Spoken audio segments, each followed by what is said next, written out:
এই ইডলির জন্য একটা ধনেপাতা টমেটোর চাটনি করব। তাই কড়াইতে দিয়ে দেব তেল। তেল দিয়ে দেব সর্ষে ফোড়ন,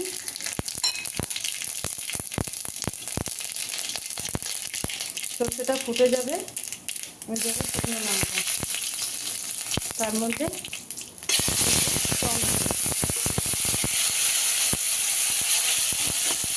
এর মধ্যে আমি লবণ দিয়ে দেবো, দেবো হলুদ। এবার এটাকে আমি নাড়াচাড়া দিয়ে ঢেকে রাখবো। এই যে আমার টমেটোটা হয়ে এসেছে, আমি এর মধ্যে এখন দিয়ে দেব কাঁচা লঙ্কা, ধনেপাতা বাটা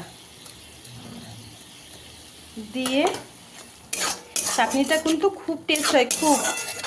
আমি নিজে করছি বলে বলছি না, করে খেয়ে দেখবেন, দারুণ টেস্ট হয়।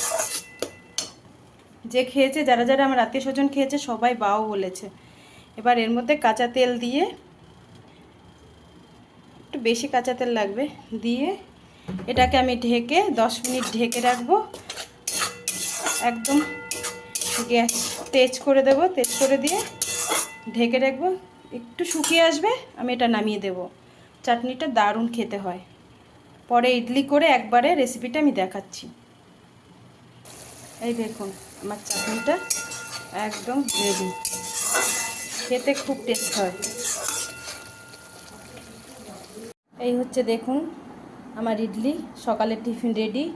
এই যে ধনেপাতার চাটনি আর একটু ঘুগনি করেছি, এটার আপনাদের দেখায়নি।